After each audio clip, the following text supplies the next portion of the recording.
maybe what we start with is a very short introduction of all of you, and I'm starting maybe on this side with Philip of TU Berlin. Maybe you can give us the very short version of what it is that you do and what the organization that you work for is doing in the space.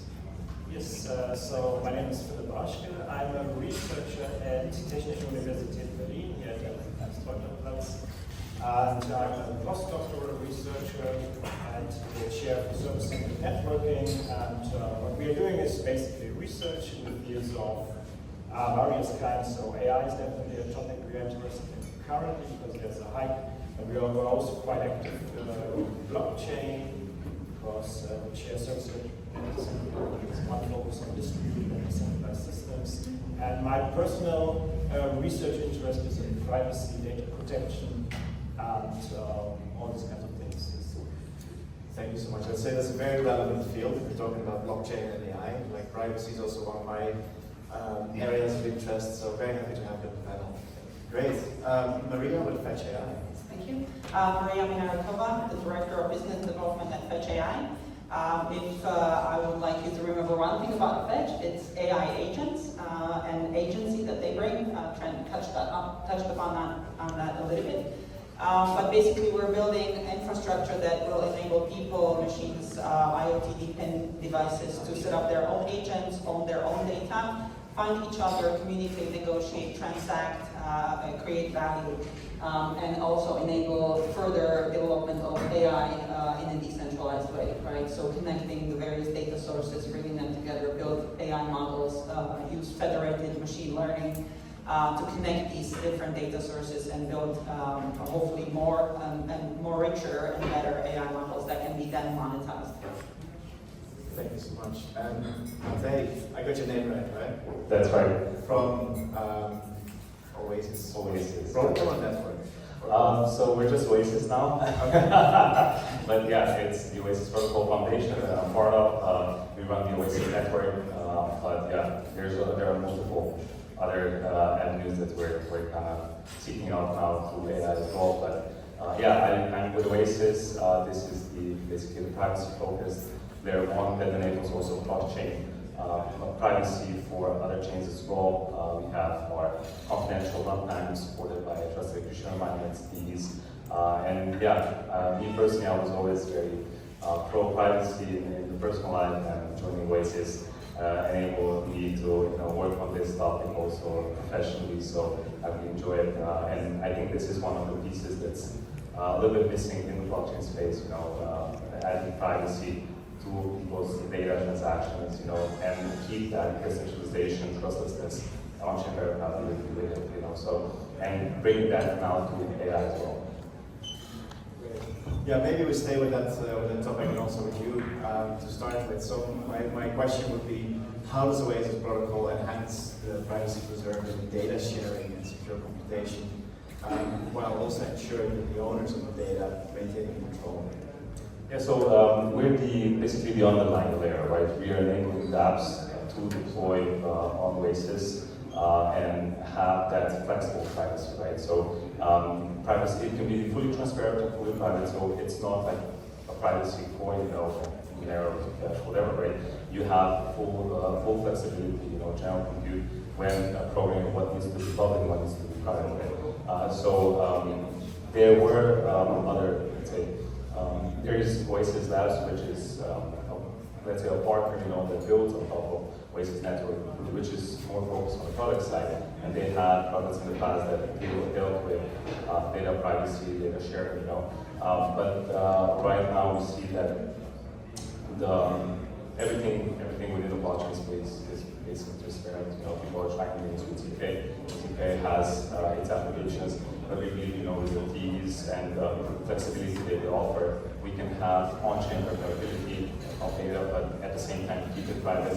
Ocean Predictor that Trent mentioned before is a great example, where they could build that using the server, right? But they will use all that decentralization and trustlessness in the data that is submitted as predictions for traders to trade on, right? And this is just the first use case, then it becomes weather and all that. But I think having that on-chain verifiability and at the same time having that privacy so you can monetize that data.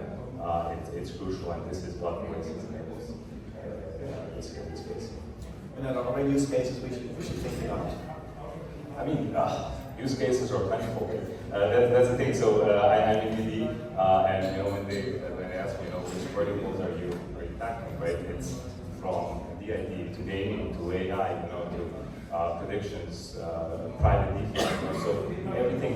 We believe at Oasis, we believe that there's a certain amount of privacy that would be needed anywhere, right? MEV is possible to eliminate through private pools, right? But then, of course, you hit into a few regulatory issues immediately, right? But those can be solved with some selective disclosure principles, something like that. But I would say, yeah, use cases are really broad and wide. We believe that AI is one of the bigger now because, as Trent said, this is it really accelerating really fast, right? And we want to help in this space to basically prevent the exploitation of that data, because if we look at when ChatGPT came out, everybody was so excited. I think Samsung engineers started putting proprietary code into ChatGPT, right? And then ChatGPT got the Samsung proprietary code in there, right? So we need to be mindful of who's getting that data, who's using it from all their agents, and who gives consent to that, and how is that done. Thanks a lot.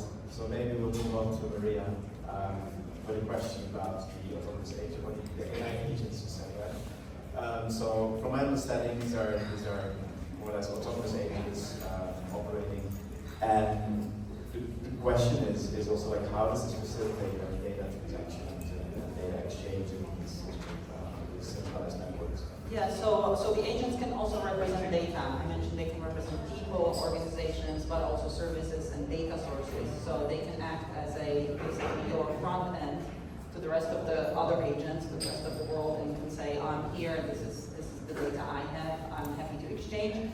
And then they can act and actually do that exchange, or they can act physically exchange. But what I would like to bring the attention to is actually the negotiation of the exchange, right? So I can say I have this data and this is how much it costs. Somebody can say, well, I don't want to pay that. So you can actually then develop your agent to have a real AI, based on the interactions with the other agents in the environment through machine learning, and make these agents smart and say, if there is a high demand for a certain kind of data, then maybe I can increase the price and I can profit more from that, right? So there are these capabilities. Agents can learn from their environment, from their interactions with other agents, and so on. They can see what's going on, and can then act on behalf of their owner. You can really think of them as your assistant. It's like you in the digital world. So however you program them, that's how they can act. It can be fully autonomous, it can be semi-autonomous, or it can just be pre-programmed in a certain way. Would you say that through this you can also monetize things that you couldn't monetize before? Absolutely, no, very, yeah, for sure.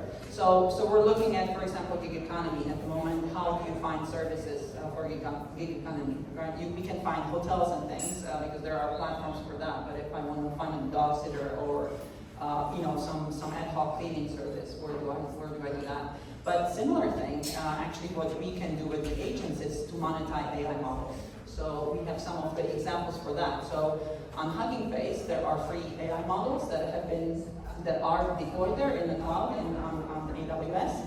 And you can put an agent wrapper, and then you can sell that as a service. So we have, for example, this image converter where you say convert, lady. My favorite one is lady doing programming into image.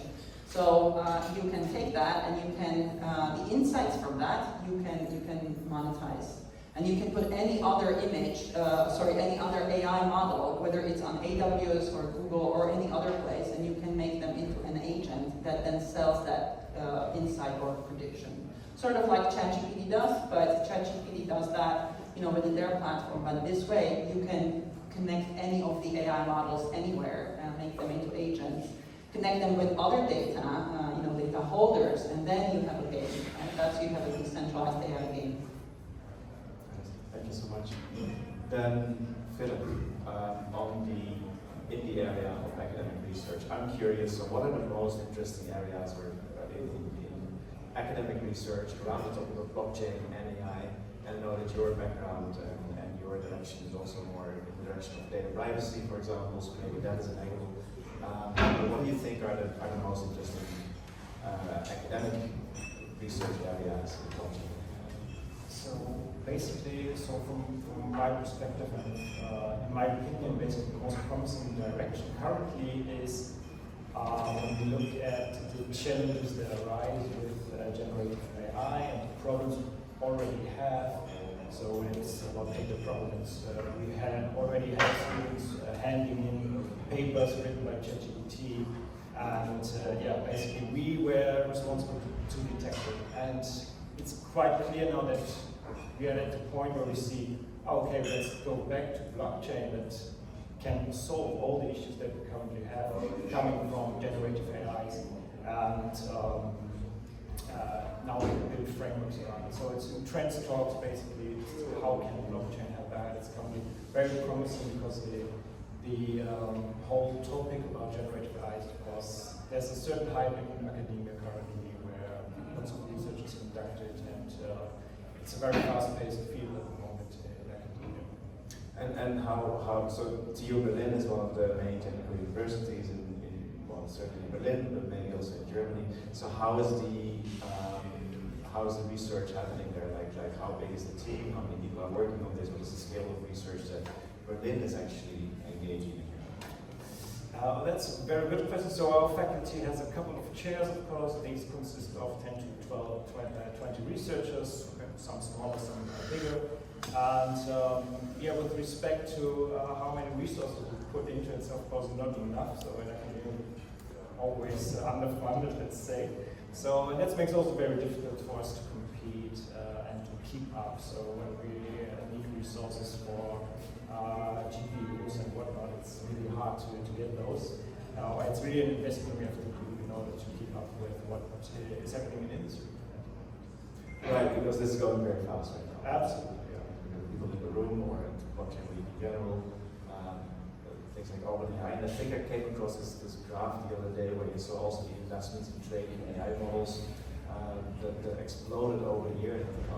And I think the last number that they put on the ChatGPT, the OpenAI investment in training the last model was in the realms of $300 million or something, just in CPU cost for training. So these kind of amounts is like very hard to compete with if you're not in the commercial space and trying maybe Microsoft. Absolutely. That's why we're looking at rather isolated problems, finding alternatives, evaluations.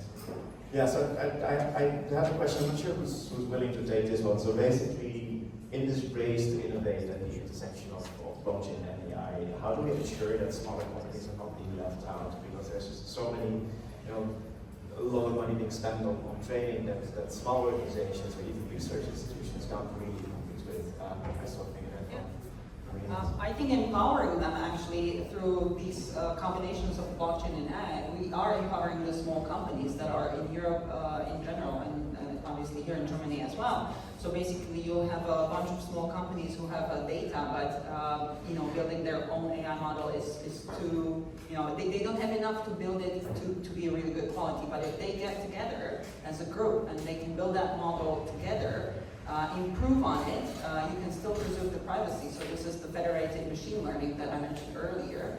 You can keep track of the improvements on the blockchain and who contributed what in terms of how it's being improved. And then together as a bunch of several companies with certain different data sets, you can build a model and then you can monetize that model. Not by selling the model, but by selling the predictions from the model. And you can keep, improving this model together. You can bring in other companies to actually, basically be part of that. I don't want to call it consortia, but you can call it a DAO or what, right? So that's how, and that's why we're building these tools. We have some at Fetch. There are some at Ocean as well. So there are tools already available. I think people just need to go and try to explore them. Right? I think we are just spending too much time maybe sometimes on these panels talking about things. I think people just need to go and build stuff. Maybe they're not, aware of that these things exist, but they do. I just encourage everybody to really try to build something.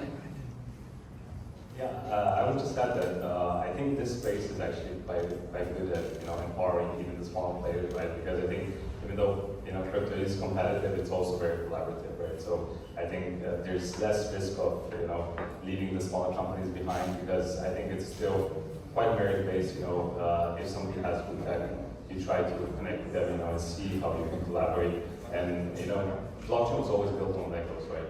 You can see that with DeFi, but I think it's expanding throughout the whole space. Somebody is building something, the other person is doing something else, right? Our partnership with Ocean is a great example, I would say, where they are not privacy experts, right? But they needed on-chain privacy, right? So we came together, and they're better on data and AI, and you can see the product itself is doing great now, huge volumes, right? But every project just pitched in with its own expertise. So I think collaboration here is actually in our ethos. We just need to get those fleshed out, get those opportunities fleshed out. And exactly, and I just wanted to add to that. I think what is really important is a cross-chain collaboration, right? Polkadot has now just announced something, enabling data on their chain. Other chains are doing it, so we cannot just stick to one ecosystem. We really need to collaborate across different ecosystems. So I think there are tools to do that. Agents are one of those tools, but there are, I'm sure, other tools. And like you said, we are like the Lego. So we just need to find the right partner, technology partner, for this solution to a problem that you're trying to solve. And there's plenty of them. So pick it. Pick your consortia, or pick your friends, or whatever partners, and just start building. Great. Yeah, so I think this word collaboration that you mentioned is something that in the whole blockchain area is very important. I think 4 years ago we threw this big flag saying blockchain is collaboration outside of some spaces where we did pretty much the same conference, a collaboration with the Dutch embassy as well on talking about that. Some of you were probably been there. So maybe sticking a little bit on the topic of collaboration, and I see some interesting things happening here also between Ocean and Oasis. And can I ask, Fetch AI, Ocean Protocol, and Singularity, what's the merger? Is this still ongoing? I think there's is it up for a vote right now? What's the status of the merger? Work in progress. Yeah. It's a big organization. It's work in progress. Work in progress, but it's exciting, right? I think for the moment that I saw the announcement of basically merging the tokens, right? That's the main thing behind it. I think this is also really displaying this collaboration is happening in the space, and I think it only emphasizes how important it is. So super exciting, very good. And I just want to add to that, it should be really more companies collaborating together, right? I think we are setting an example of how it can get started, and others can join as well. I mean, we've had lots of people reach out, want to be part of it. Absolutely, just come and see, explore the things. And like you said, don't just talk about it, just actually go to the GitHub of these companies and look at the codes, look at the examples, look at the guides. You can actually, if I talk about Fetch, you can actually launch your own agent. I'll show that in half an hour. Just simply, even if you're not a coder, so you can just have a quick look and see and learn, right?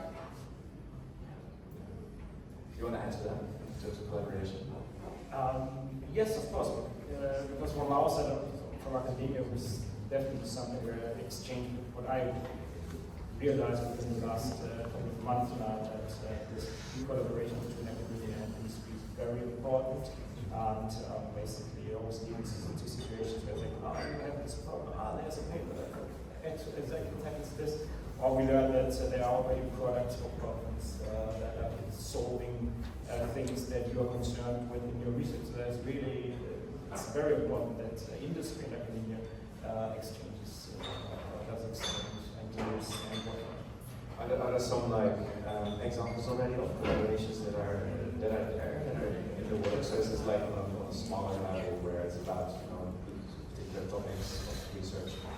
So, from my experience, the reason why I'm now basically seeking some proximity to industry is really that for us, it's for example very important to work on specific use cases that are real problems of companies and basically driving us to find, okay, what is now the particular problem that can conduct research on, and let's see what are the requirements that we should make, should lead, and so on. So that's definitely something where we always see that the input from industry is very important.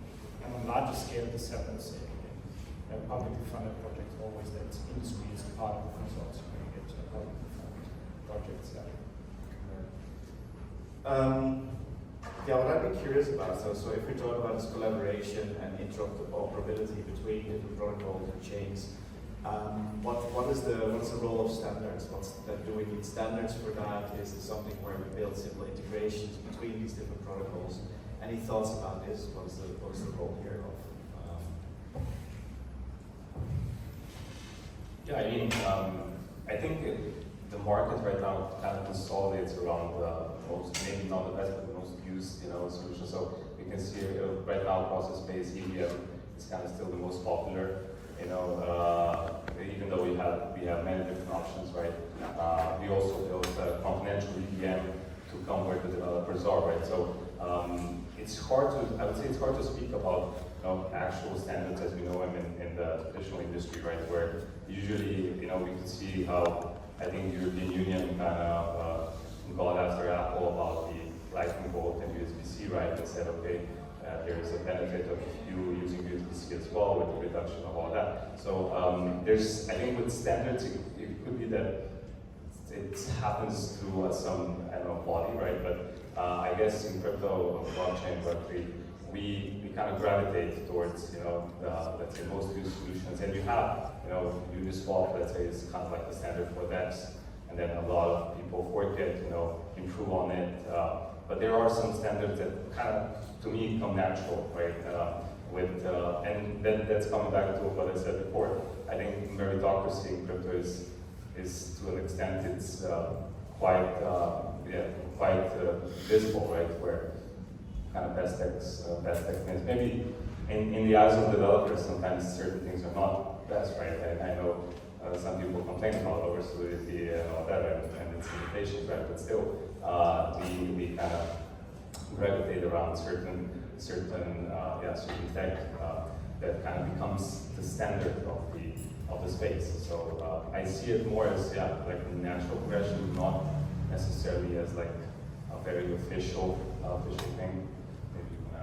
I also think that we still have a lot of innovation to do. So before we really set some firm standards and say, oh, this is how it has to be for everyone, I think we should still just innovate because I don't think we're done with it. So you can set some standards at some point, but I don't think we're there fully yet. So I think let's give people the opportunity to build even new things that we didn't even think of yet, because we're just at the beginning. To be honest. So and then we'll see at some point how to standardize things. And if you would stay on the topic of interoperability, so for any new project that comes about, the advice would probably be, okay, look at where everyone's gravitating towards, and then you can do that, yeah, absolutely. I think you should try several things, right? You can try several different projects, several different chains. I mean, we were, for a while developing our own blockchain, and then we looked around and we were like, okay, well, maybe we just really focus on agents, and so then we've adapted Cosmos SDK, right? And so we've tweaked it a little bit, but now we go and they do the main development, but we just really want to focus on the agents and the use cases for that. So we let others develop other things, and I think that's how it should be. One company cannot invent everything and just do it from scratch for everything. So we also now pick and choose and see what works and what doesn't work, and we will continue doing that. So I like when you said we're still early, right? yeah. Because people are thinking we're very late in this stage, right? We're still early. I mean, when you're speaking to people, but when about new projects, right? Starting to build, I would say, they should look to be, if it's a that, right? Try to be maybe even blockchain agnostic, right? and try to pick the best of each offering, right, of each runtime. And I think we internally speak about a lot about intents or relax. And with intents, the user won't be choosing on which blockchain they operate, right? It's going to be, I want to do this, and then the magic in the back happens, right? Across multiple chains, across multiple dApps, right? So I would say here, projects should think about that aspect, right? No, I fully agree, yeah. So like I said, there will be data on several different blockchains for different reasons. So if you want to combine it, you need to have your service needs to be going across many different blockchains, many different technologies, right? So you need to be able to do that. And at the end, I think you'll just end up with, let's say, an agent or whatever, but a wallet, and you will have different tokens, and then you go to, Solana to do this, or you go to Fetch to do something else, or you go to Ethereum to grab a few other things, and then you put it together, and you will then provide a service using all these different technologies. But for the end user, it doesn't matter which technology is there, which chain. That's how it should be at the end. People maybe shouldn't even have to touch it, right? They just need to be. It just needs to be so user friendly and so easy to use that you just go on and you don't even know what tech is there. I think So we're not there yet. no. I think this is what many people are talking about, right? In the end, people don't need to know that it is Web3 that you're using or any of these solutions. You need to focus on the usability. And if you get that right, then what's on the right doesn't really matter in most cases, unless you get into some areas where there may be privacy concerns or ethical concerns. I'm going to use this as a bridge to my next question. And maybe we'll start with Philip. So on the area of increased use of AI, maybe also the intersection between blockchain and AI, I can come up with a little catalog of potential privacy and ethical problems. But maybe I'll leave it up to you to name a few. Like, what do you see as the things that we need to be aware of from a privacy and ethical point? Definitely the aspect that these models are trained with data, and this is potentially our data. And in particular, as we see that users are now willing to share lots of their private life with the broader audience or even the public. And this data, is used to train models, and then can be used to produce something you can't even be aware of. So there's definitely a risk, and that's why I say there's a potential for blockchain to ensure that models are not trained with these kind of data, so that it's scrapable and says, okay, I won't take this data because it's private data, and I'm actually not allowed to. And then strict regulation comes in and says, okay, if I would use this data, then I risk a fine. So that's definitely where I see those potential. And when it comes to ethical issues, when I said producing something you're not aware of course, you have, for example, now my face taken, and now you can produce me in a completely different context. It's definitely something I don't want. And, you mean having a virtual film instead of a real film? Exactly, yeah. A different setting, maybe a different background. So definitely an ethical issue. Right. Yeah. So next year we shouldn't have just avatars of all of you training AI. Or we have some weird QR codes in our face so that and one that cannot detect our face. Oh right, yeah, that's the other thing. Fashion is basically preventing you from being detected by AI or being facial recognition. That's it. Okay. And any other thoughts on that? Like ethical privacy concerns? I think we all should be concerned about it, but we're all using it. I mean, we're all using Google, Google Maps. I use it every day, right? So, but the thing is, there is no better alternative or parallel, equal alternative that gives you that privacy. So what we need to do is develop these apps that provide these services in a privacy-preserving way, but they need to be competitive with those that are currently available. So I think you just need to pick your battles. You're not probably going to replace Google Maps for a while. But there are other things that businesses want to build, for their users, and I think maybe that's where we should start. And that's the privacy that you're really concerned about, like those businesses, what they're building, the machines that they're building. So I think probably starting there. And that's also because we are more focused on the industry and industrial applications, and there it really matters, right? So when you have a supply chain, you definitely don't want to share, your data information with your buyers and your sellers, right? So that's a big thing. Us as persons, we just kind of give it away for now. But we'll see. If there are better solutions, I think people will then have a choice. I think that's what is needed, to have choices. Yeah, I think very often, the idea of having great UI, great UX, trumps privacy. People, this works great. Like, what do I care about my privacy? It's too easy of a decision for people. And using anything that is really privacy conscious, that you easily end up in an area of, open source solutions, things that we can self-host or configure to some extent, and we will very easily go to that work because it's simply too difficult. Yeah, so on this topic, like getting out of the Google Apple bubble, right, which are the phenomenal one.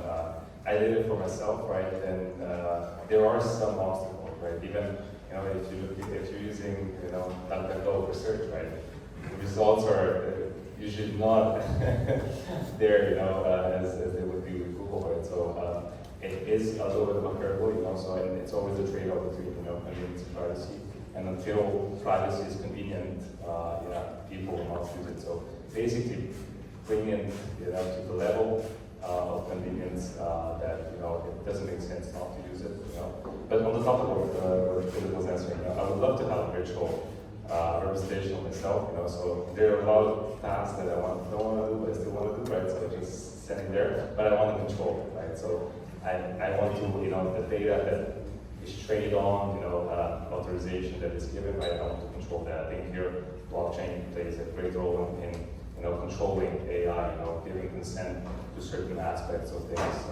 the agents that you're building. I think, they need probably, for full decentralization, they need blockchain to be able to operate that matter, right?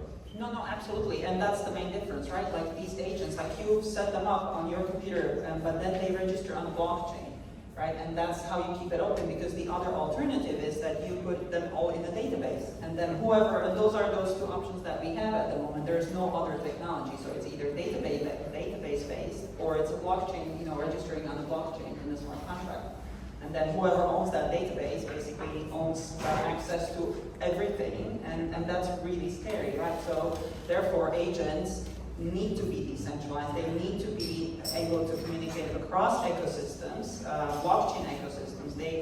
And that's why we don't actually mandate them to settle on Fetch. Like, we register them on Fetch in a smart contract, but wherever you take your financial settlement or all your transactions, it's up to you. So they can be on Polkadot.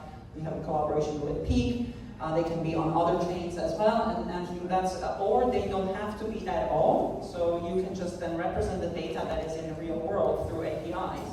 But then it's an open ecosystem, right? And I think that's what we all are, for here in this group, and that's what we should all strive for. Anything to add? Maybe we have about 10 minutes left on the clock. Maybe I'll just look at the audience. Are there questions from the audience? Anyone who wants to chip in and ask a question to the panel? Any hands?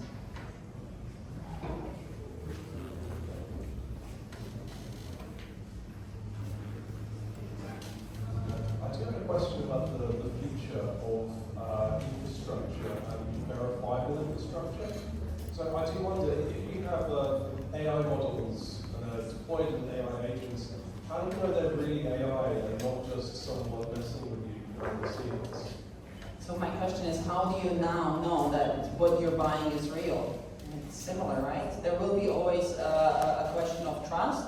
There are already established companies that you trust and you trade with them. How do you know, so what happened to me today, how do you know that the Uber driver will take you to your destination? You don't, right? So you try it, and then over time, you actually find those right services, and you are able to evaluate them and let others know. And I think this is just going to be the same in the digital world, but it's just going to be, captured maybe on a blockchain in some other ways, but you still have those issues. Do you think there might be a new kind of capture in the future, where instead of proving you're human, proving that you're AI? Possibly. I think we'll just see. Again, we're just at the beginning, and certainly with the AI, but it's speeding up. It's going to be really fast now. So let's see. Yeah. So it seems there's two philosophies in blockchain land about how to deal with civil attacks, you can call it, or distinguishing humans from AIs or otherwise. One approach is try to do civil detection, unique human detection, proof of human or otherwise, and the other is incentives, right? And there you just simply don't distinguish. You don't care where the intelligence comes from, if it's an AI or a human or otherwise. And I think Philip gave the example earlier where you guys are trying to detect whether a student wrote a paper, but in my talks, I'm like, well, why can't we just have AI-powered CAD tools for everyone, including writing? So this is a distinction between the process, right? And imagine that the students just write the most awesome thing that they possibly could with the help of AIs, and then you just get higher quality output of writing, of music, of movies, etc.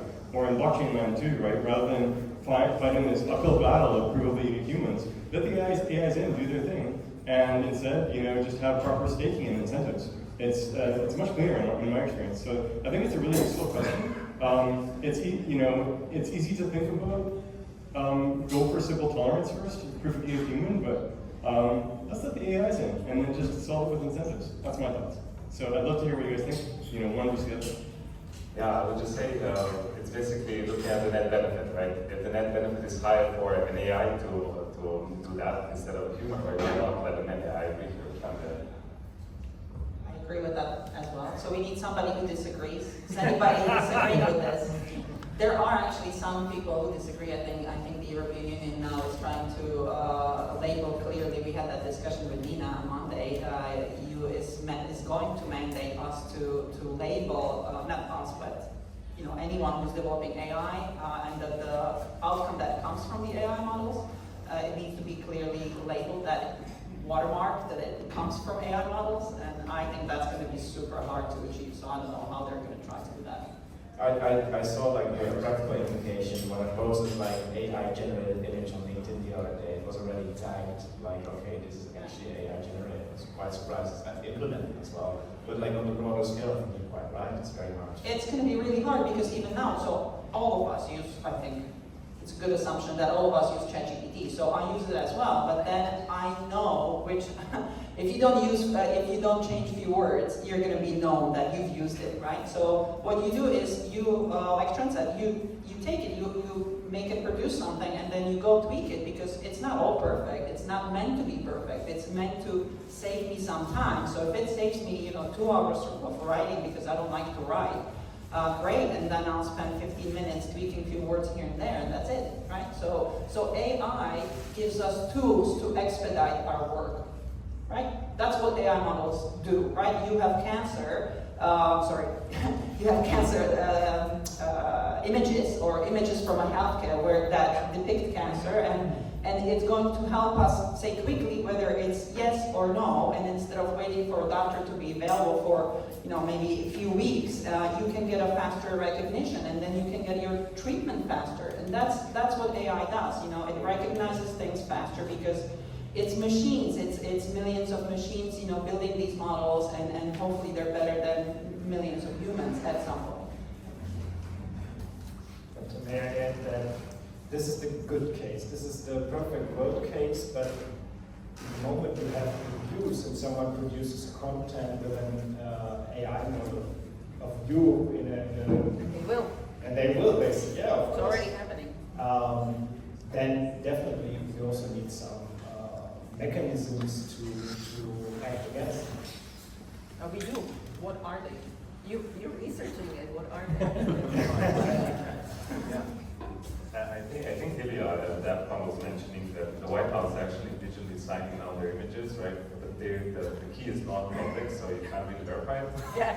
I think he mentioned it at one of the talks. But yeah, I think it will be maybe more on the side of, if it's not cryptographically verified, then you really don't take it as real, right? And of course, right now with how the news is, incentivized, it's just on clicks, right? Then the most shocking story is the best story, right? It can spread really quickly, and give the wrong impression, right? But I guess this is going to be a new reality that we'll have to adjust to, where it's more going to be on, you verifying your stuff, right? Instead of somebody else signing whatever is AI, not AI, or whatever. So this is how I see it. Sebastian, did you want to chip in with a question? Or not? Maybe still thinking about it. No, just maybe a comment, not really to disagree, but about the question whether or not we should differentiate between AI content and human, supervised content.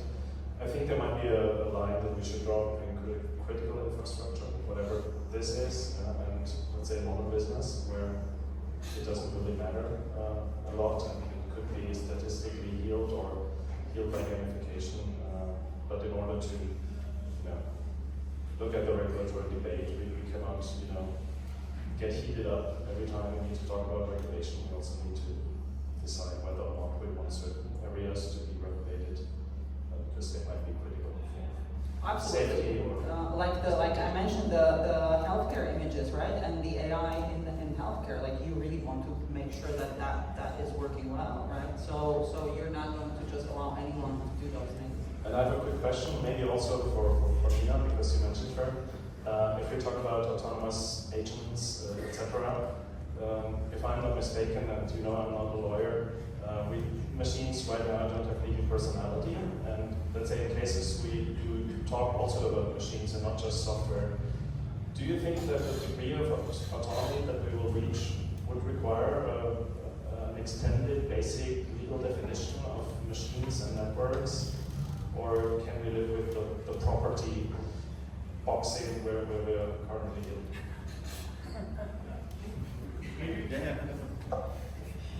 I think we are where we are, right? So if you want to isolate risk, then you need to use the existing limited liability companies to do that with a human management. Again, right? We had this discussion in the EU already about the AI entities, and it got stuck of years ago. I think that was 2017 or something when that draft came up. And the issue is, you don't want to really have a machine being responsible for what it does. You always want to have a human or a company behind it that is responsible for what the machine does. So I know we had this talk already years ago. It's also kind of scary, right? Having a machine doing its own business, right? So that's currently not the concept. But there's the owner of the machine, right? So the owner of the machine is... But I think that's not the idea of Trent. The idea of Trent is the ownerless machine, right?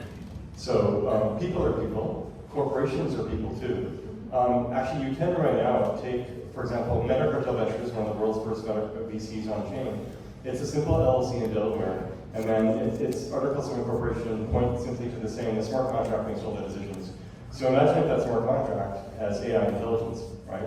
So now you've got AI that has the rights of a corporation. Simple as that. We don't even need new regulation. We can have AIs with rights with personhood today. But you still have an entity in that corporation, right? And that one is maybe obliged to do whatever the AI says, but if he or she doesn't, then... I agree with that, although, there's people who have shell company of shell company of shell company, right? So there might be some actors who play that game. Sorry, I need to wrap up my panel with a last question. Can blockchain save us from singularity, world-dominating, scary AI? Yes or no? Yes, I think so. Short answer. I think we're humans, so humans always invent something new and scarier. So Who knows? There will be something else. I said we're at the beginning. I don't know. Let's see. Yeah, I'll reference another talk that was at that one about Chatuli GPT, and how if you make it completely censorship resistant and private, you can't really control it anymore. So blockchain maybe enables it even, but we'll see what the future holds. and I guess there is, certain provisions that we need to instill there. But blockchain is maybe the savior and the curse altogether. We'll see which path we go. Great. Thank you all so much. That's it for the panel. And thank you.